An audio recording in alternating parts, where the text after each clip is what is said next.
A massive manhunt is underway for George and Jennifer Hyatt after their bloody escape from a courthouse in Kingston, Tennessee. I was making my 5th attempt to break out of prison. This time I had the help of my new wife, a prison nurse named Jennifer.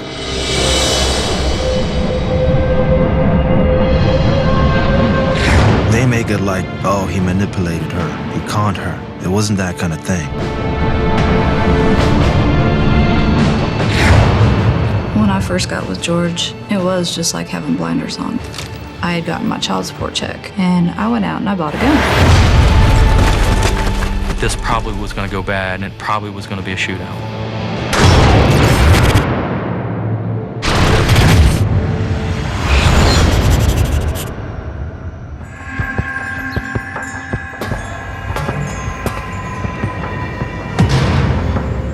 I was in prison serving 35 years for robbery and assault, and I was facing more charges.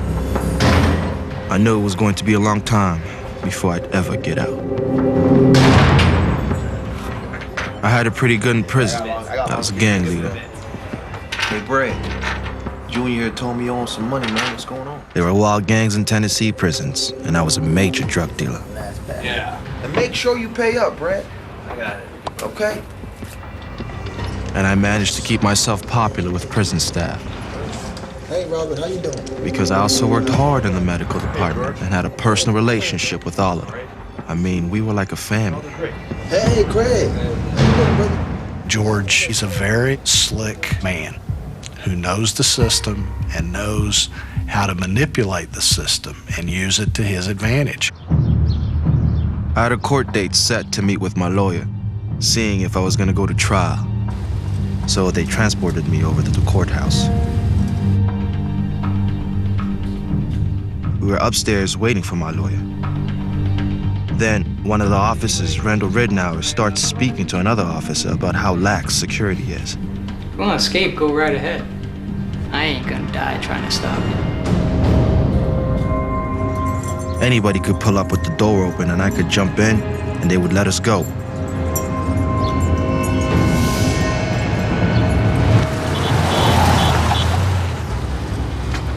But I've been on the run before and it ain't no life. Then I met Jennifer.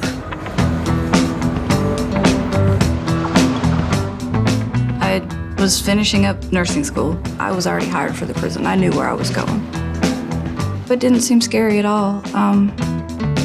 It was exciting. I enjoyed it. I really did at first. But over time, it kind of went downhill. Let's see, mamacita. Want to take me with you? I'm sick too, baby. I need some cover. I got it. It started getting really bad whenever I would go into the pods of the guys showing themselves to me. I keep telling them, you know, if I want to see it, I'll ask. And it got to the point where Sergeant Smith was like, well, we need to get you an escort. Jennifer? Yeah. This is George. You've been having trouble with some of the other inmates? I've asked George to look after you. I've always been attracted to the bad boy stereotype, I guess. And George is one of the head people of the Gangster Disciples. Well, I'm gonna be around here if you need anything, over. Okay. He's very intelligent, is very observant. And my assessment would be you couldn't trust a single word that came from his mouth.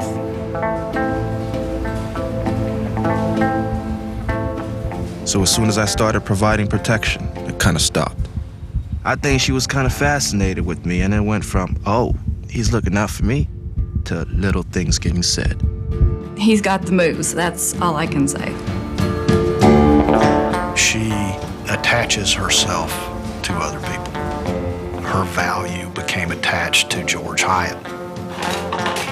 I had already started divorce with my husband, and it was just me and my 3 children. I got my brothers involved for extra security. George, do these guys have to be with you all the time? Then one day I found myself seeing her in a way that I was really turned on by her. Get the hell out of here. I liked her spunk and courage. Get out of here! Are you deaf? And it took some balls to talk to killers like that. I kind of think that's hot and gangster from a female. When I first got with George, it was just like having blinders on. And I'm like, no, he's a good guy. He just got a bad deal. He needs somebody to care for him. And I do. Before I knew it, man, I was just head over heels in love with her. She had had a lot of heartaches in her, and she was being there for me, and I was being there for her. We had pretty much anybody watching out for us, where we could be alone. He gave me $100 and says, here, go get your nails done or your hair done. It was that attention that I guess I've craved pretty much all my life. And it just pulled me in deeper and deeper and deeper. Who knows what he may or may not have said to her at some stage out in that prison in West Tennessee, what promises of love and romance and the future might hold. We don't know. For 6-8 months, everything was cool. Everyone was cool with it. But when they see a white woman falling all over a black man that's also an inmate, well, it doesn't take that long for everything to flip completely, and it did. One day I brought shrimp in. I gave it to him. One of the officers saw me give it to him, so he ended up writing a statement against me. I'm gonna have to let you go. I guess I felt it was unfair. I bring in some shrimp and you're gonna fire me over it? At that point, I was like, I won't hear from him anymore. He won't call me anymore. I was just being used. I was back to the point where, what am I gonna do now? I don't have anybody. Nobody loves me. Nobody is there for me. So I couldn't just say, okay, whatever, because I was too attached at the time. He had a cell phone that I had brought to him. Hello? I said, I never thought you'd call me back again. And we talked constantly. He asked me to marry him. And I pronounce you husband and wife. Jennifer Hyatt was a follower. It's time for her to go. A person who attached themselves to someone who would guide them and lead them. In this case, a long-term criminal. I told her, you know I've never been married, so this is the one and only time I want to get married. We have to make this work. Hey, babe. It was a Saturday. How you doing? They let us have an hour together. We talked about escaping. That's when she was like, we've got to do this. And I'm like, well, you know, we need to think about it. We got kids. And she was like, no, if you love me, this is what we'll do. You want to be with me? Maybe onto something, little lady. I told her I would see what I could come up with. Security was lax, and I had an idea about how it would work. He got back in his cell and he called me. He's like, well, sometime next year I've got a court date that I've got to go to trial. Okay, babe. I said, okay. He's like, be the perfect time to break me out.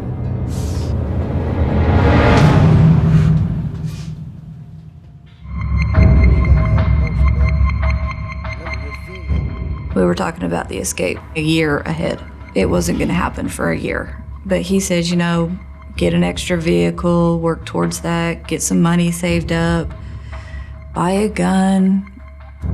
I mean, he gave me a whole list of stuff to do. Finally, I sent my kids to their dad. I told him that it was their summer vacation. I had gotten my child support check. And I went out and I bought a gun.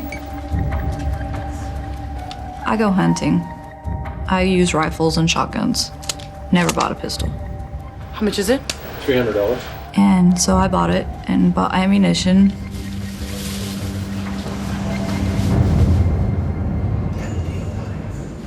I guess it was about 2-3 months later. Well, we were talking, an officer came to his door and he's like, hold on. And he got back on, he's like, well, that was strange. He told me to pack, I'm leaving in the morning. It was a court date. It was a robbery charge. He's like, all you need to do is, as we're pulling in, pull it behind us. When they get me out, walk up behind them with the gun, tell them to put their hands up, take their guns, and put them in the van. I mean, that sounds simple enough. The morning of the court hearing, I still didn't know who was going to escort me. I was hoping it would be Randall Ridnour. If you want to escape, go right ahead. I ain't gonna die trying to stop you. I just prayed it wasn't going to be the regular guys, Porky Harris and Cotton Morgan. Because they're just upstanding guys and top marksmen. And they're not gonna go for this.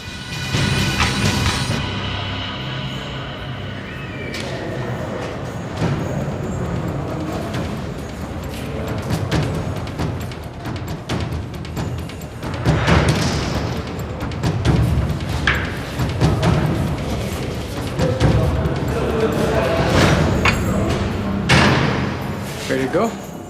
It was Ridnour. Go on, let's go. I was thinking, I don't know when he's gonna be working again, so we gotta make it happen today.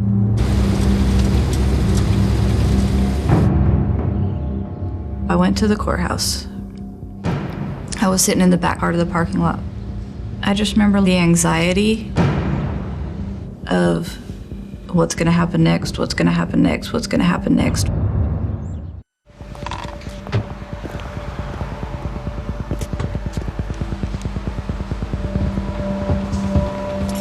I seen him getting out of the van. I was scared. He turned around and looked at me. And I just couldn't do it. I couldn't get out of the truck.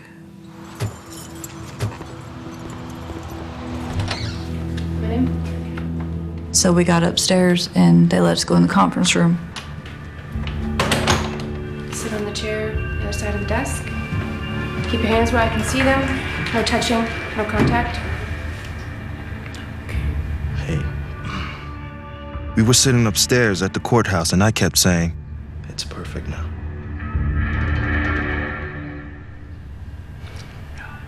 I'm like, I can't do it, Today, baby, okay, today. That's perfect.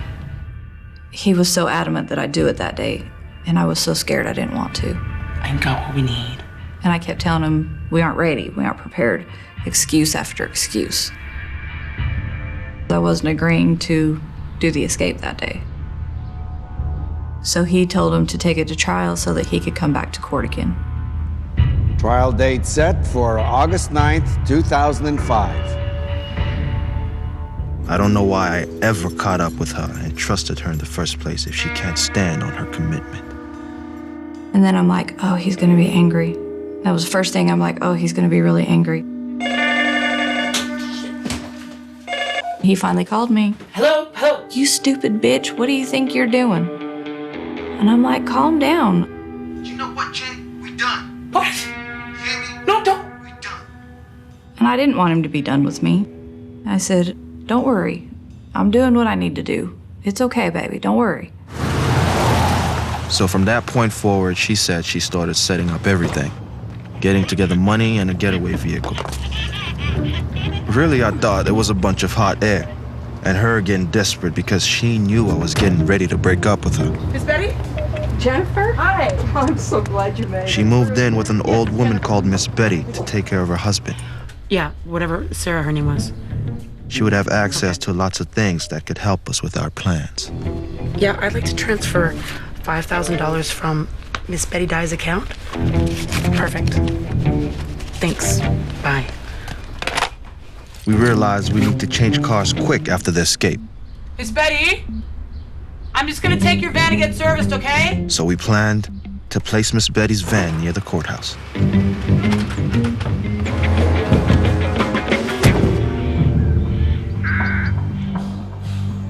was a couple of days before my trial was set to start. I was just a nervous wreck and I hadn't slept. I was worried about who was going to take me to the courthouse. I was hoping it would be Ridnour, because if it was Cotton, this was going to go real bad.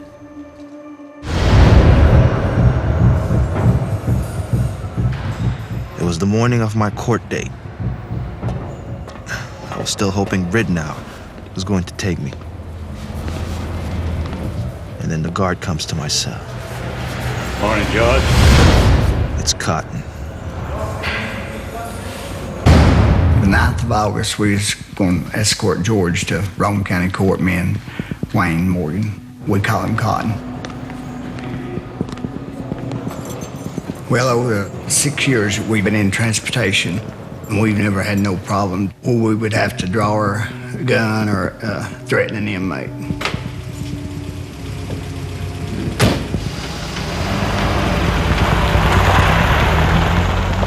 Well, when we was transporting him to court that morning, he talked to us. He was a little nervous probably from his case. Anybody meeting you, George? Yes, sir. I guess that's common, going to court.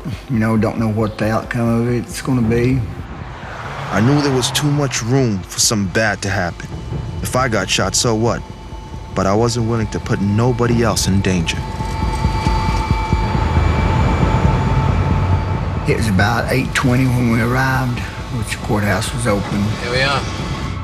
I went to the courthouse. I was sitting in there waiting for him.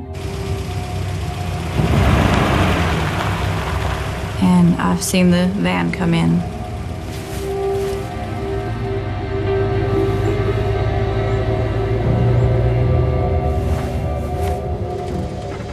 The plan was for Jen to come at us when we first get to the parking lot. And so I pulled in behind it.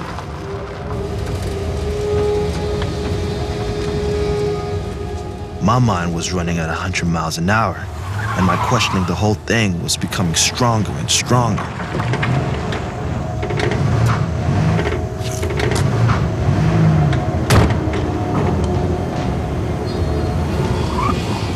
I had stopped behind him. And I seen him getting out of the van. I was getting ready to get out of the truck.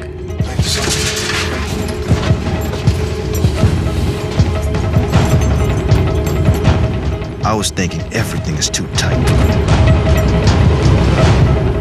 I just shake my head. It's like, what, are you backing out now? Let's just scrap this and we'll come up with something else. He just didn't want to go through with it.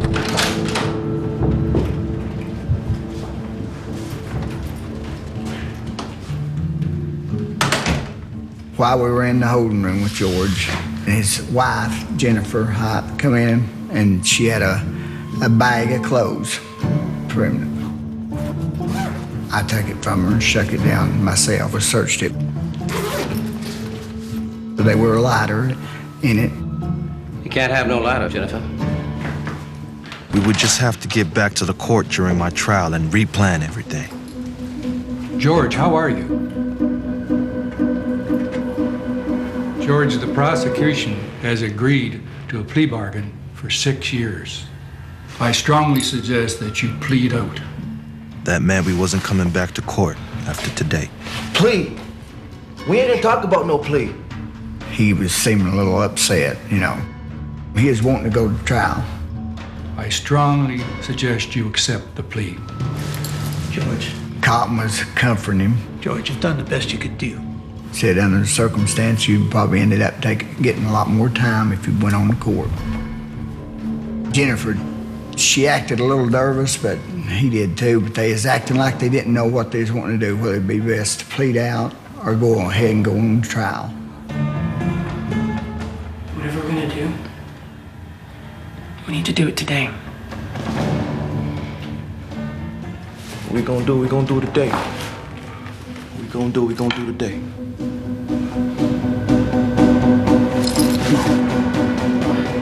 So I agreed to the plea, and I knew it would mean that today was our last chance to break out. So when we get outside, they're taking me to the van.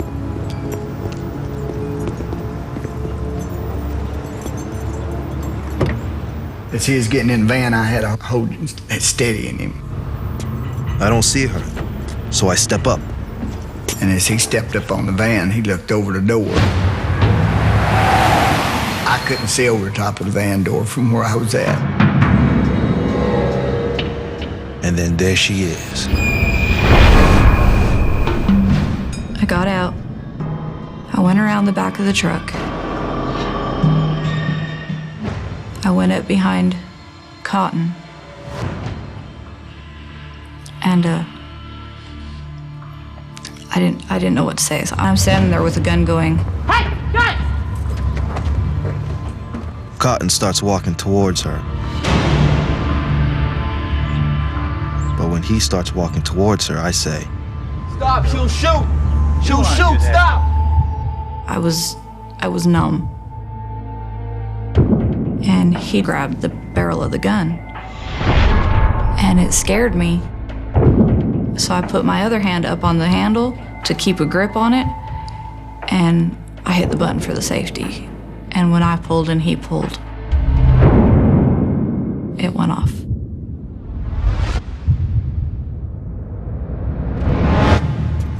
What you'd hear George and Jennifer saying would be a lie. And there's no doubt in my mind, I know exactly what he's saying. Shoot him! Shoot him! He said, shoot him. That's when me and Cotton turned around and we saw Jennifer. She was already in a shooting stance with a gun in her hand pointing at us.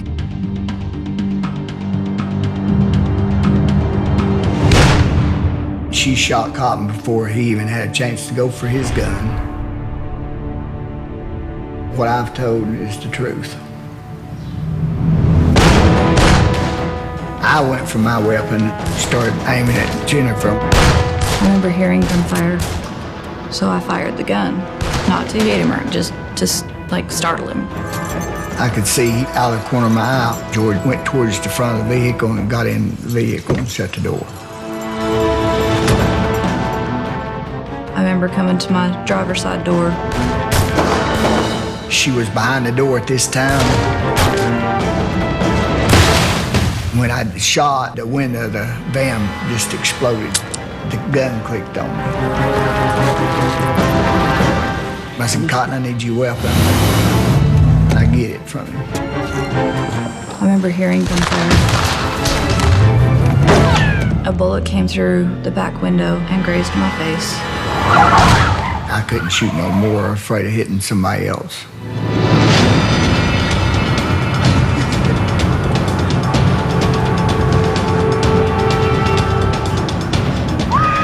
It's like feelings when summer finally comes.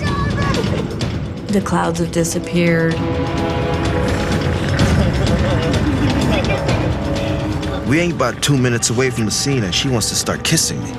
I'm like, I can't concentrate, baby. I can't concentrate. Do you realize what just happened? Baby, why are you tripping out?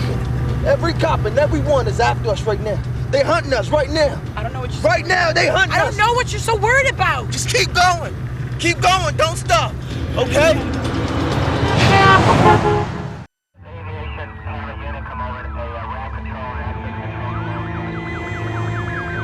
I went back to where Cotton was laying and to check and see how he was doing. Stay with me. It hurts to see somebody that you real close with to get shot. Wondering, you know, what I could have done different to stop this and why it had to be him and not me. Cotton was a lot more friendlier with her and George than I was, and I figured, why didn't she shoot me first instead of him? We had 2 vehicles. We got to the van, parked the truck.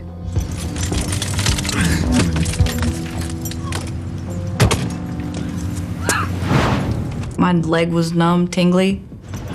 I was like, I think I'm shot in my back.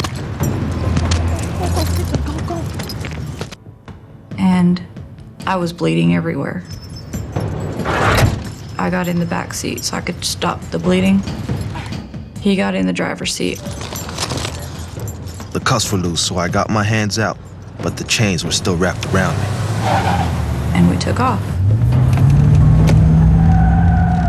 We heard about the event, and we immediately sent our investigative team. Well, one of the first things I did when I arrived on the scene is I met with Chief Washam. Good afternoon. I think we got our vehicle. There was blood inside the car. Looks like low back injury, maybe buttock and hip. It was very clear that she had some sort of a gunshot wound. Let's go. Okay, we'll hold the scene until your crew gets here. Let's roll. They had a car that's been left and traded for another car. The police department have witnesses that identified the car that they switched for. It seemed pretty clear that holding up was not what they had done, that they were running. Have they gone north? Have they gone south, east, or west? Of course, at that point, we don't know. We went straight to the freeway towards Kentucky. I'm looking back trying to drive, and I'm like, oh man, because she's got blood all over her leg.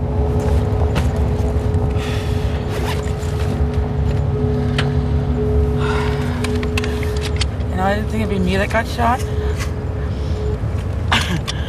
Thought it'd be you. I'm really scared.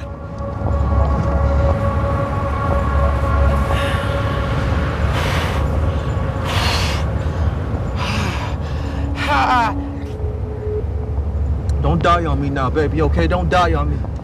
George kept yelling at me.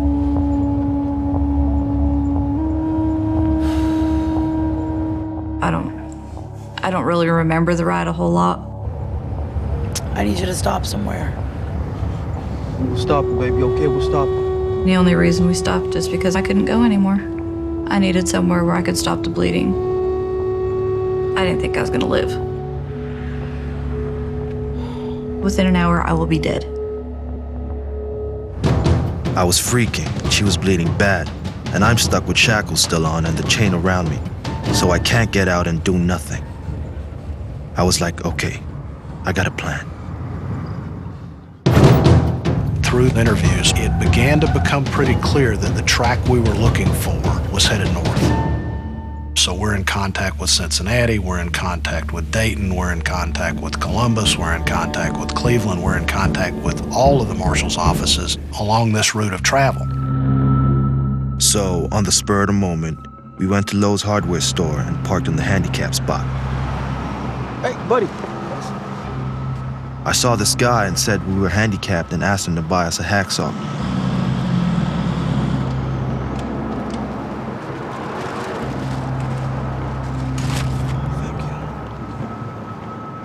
They need rest, they need to treat wounds, they need to find a way to get food, and rest. That comes down to that. We've all been working. They've been working too, and if they stop, we've got them.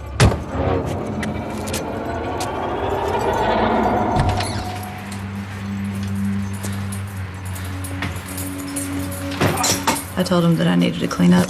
I need to find out where these bullet holes are.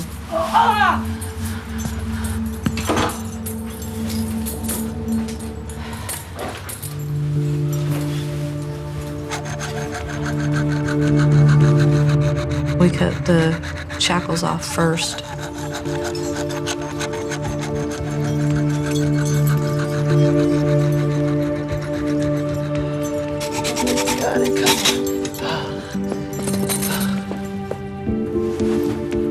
Finally, I felt free. We certainly had to think about the possibility that he used her to get out and then would dump her and continue on his own. So I got out, got me some air, and I was like, man, I'm free. I can't believe this. I had $6,000 and I had a vehicle.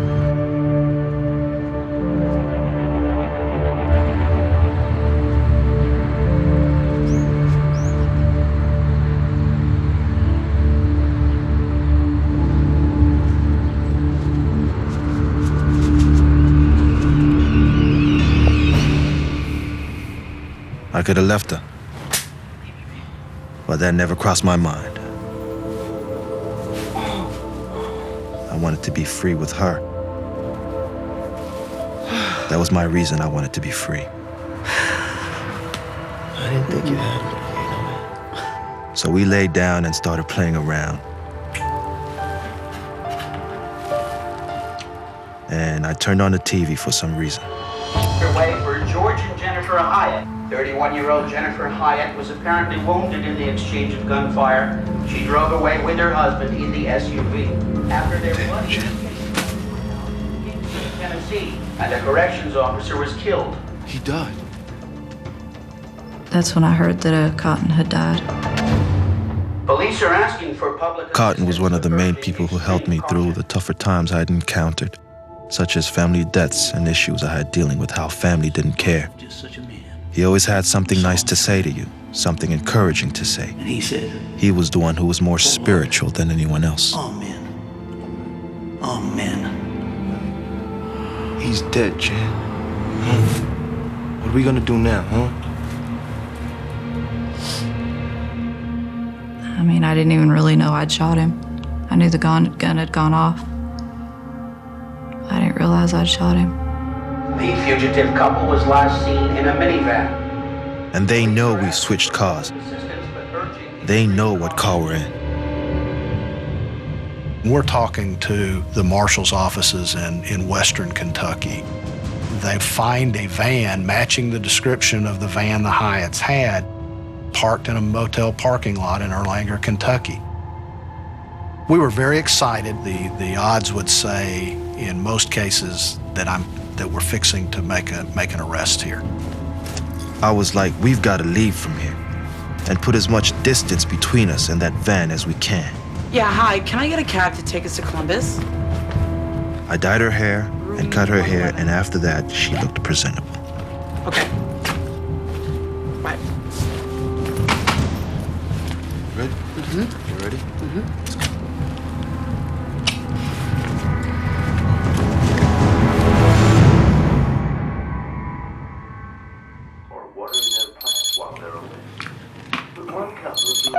I got a call from a friend of mine. Yeah, what's up? Who has his own little taxi business, and he said, "You want to go to Columbus for a couple $100?" I said, "Sure, yeah." 120-something miles, a long cab ride. I was told room 111 at the Econo Lodge in Erlanger, Kentucky. We've notified everybody, and we've dispatched this information throughout the Marshal Service. So the resources there in Kentucky respond to this hotel, and we move in to capture them. George and Jennifer Hyatt had already shown that they were willing to go to a violent and radical extreme to accomplish what they wanted. So we were worried about what was going to happen next. Go, go, go, go, go! Move, move, move! Get in there, get in there! Come on, check the back route! Clear, clear, clear! All clear. Unfortunately, it's just another track on the trail. Whatever was going on with these folks, it looked like they could use maybe a little friendly conversation, and I'm the chit-chatty type, obviously. So what you gonna be doing in Columbus? We need to get to a sales convention. When I heard who they worked for, my first thought was, oh no, here comes the pitch. Okay, we're here now. You want me to just drop you off at the front here?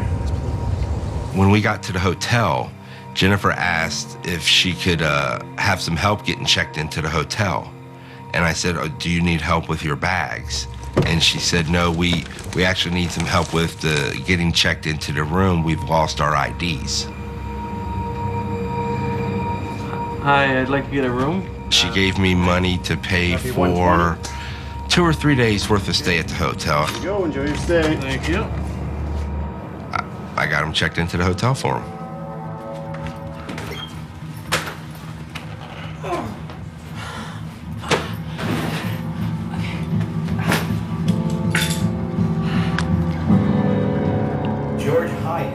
get to the room, and the first thing I do is turn the TV on. Jennifer, who had no criminal record, may now face murder charges for shooting the correction officer. I know that as soon as the taxi driver gets home, they've got this nonstop on TV. So I'm knowing as soon as he sees this, he's going to put 2 and 2 together. Oh, baby, we gotta go.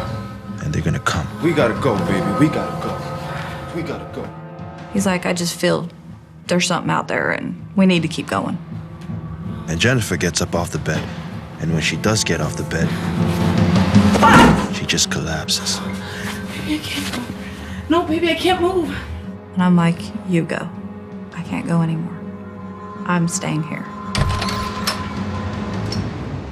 I look out the door and try to figure out what I'm gonna do in my own mind.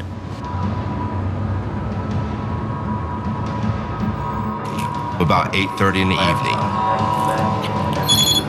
I get a call from my friend who dispatched me.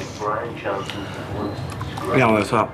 He's asking me, was he kind of a thin black man and was she kind of a medium-build white woman? And I said, yeah, how'd you know that? He said, oh my God, Mike, you need to call the police. What? You've just taken the Tennessee fugitives from our area to Columbus, Ohio. Hold on a second. Because of suspicion of a relationship with Hyatt. She married him in prison this past May. Oh no, not me.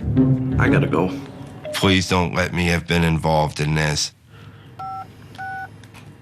I called the police and told them who I was and what I believed I had just done. It was sometime shortly after 8 p.m. I had received a telephone call. Once arriving at the motel, I parked my car and I sat and I watched and waited.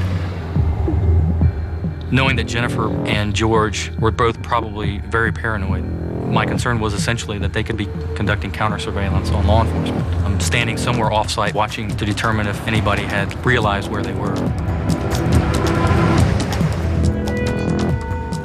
There really was 4 options. There was hostage situation, there would be a murder-suicide, or shootout between us and the Hyatts, or they would comply and follow our instructions to the T.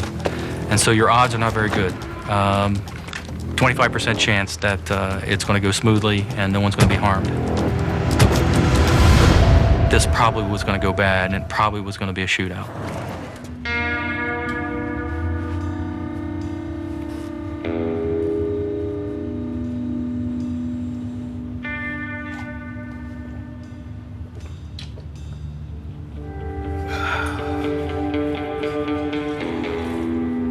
He kept telling me, oh, we're gonna get away, we're gonna just keep moving, we're gonna get away.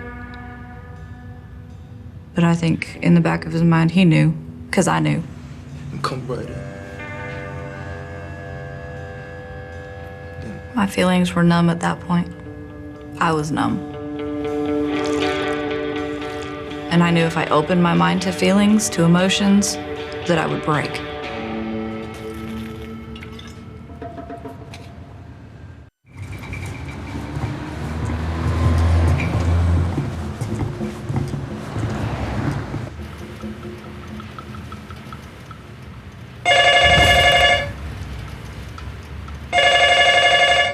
I just looked at her and I was like,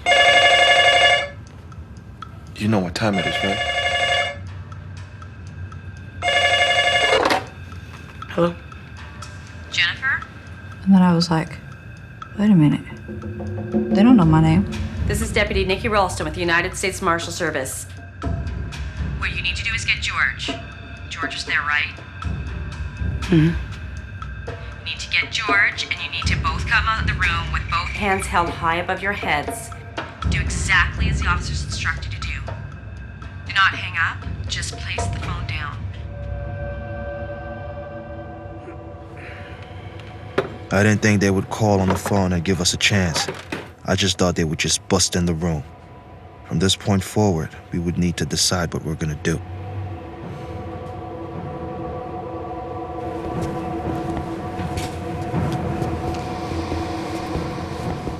One of 2 things is going to happen. It's fight or flight. And They had already showed a propensity to fight. If there was going to be violence, it was going to be on our terms. And we'd rather that violence be at the door or outside the door. We asked Jennifer to open the door and to walk backwards to the sound of our voice. Okay, she's coming out. She's coming out. Back to the sound of my voice. Back to the sound of my voice. Keep your hands where we can see them. Easy, easy. I felt, I don't know if you'd say relief, but the anxiety of what's going to happen next was gone. Keep your hands up. Keep them where I can see them. I expected this really mean, evil person, and as best I could tell, she wasn't. The SWAT officers kept their weapons trained inside the room. I definitely thought that he had weapons. I thought either brace, he's going to come rushing us with a weapon of some sort, or he's in the ceiling and he's trying to make his way to another room.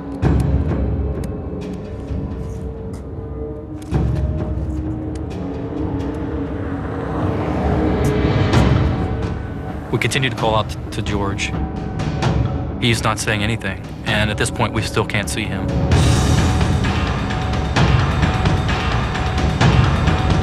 Come back to me. Come back to me. Back to my voice. Raise your hands above your head. He eventually began to follow our instructions. No sudden movements. He had hands already raised. We asked him to spread his legs, and we had him turn around. That went totally contrary to how I thought it would go. He was actually very meek. When it was over with, it was like I was released, you know? It was just over with. I was finally in Boland's custody. I felt comfortable. As bad as I wanted to be with her and as bad as I wanted to be free, I wasn't willing to hurt anyone to get it. I never thought it would come to the shooting, and I know she didn't either. So once the shooting happened, that took everything to a whole new level that neither of us anticipated or expected. And that's what I regret the most. I needed to get back to myself. I needed to find me again, because I had been lost for so long. I look back on it now, I've always had the attention I wanted. I just wasn't looking in the right spot. I finally, I guess, opened my eyes and stopped looking to a man to supply my needs and started looking at my family. I look at my children and see the things I did to them by trying to make a man happy. I ignored them. And even to this day, they still love me. As much as I put them all through.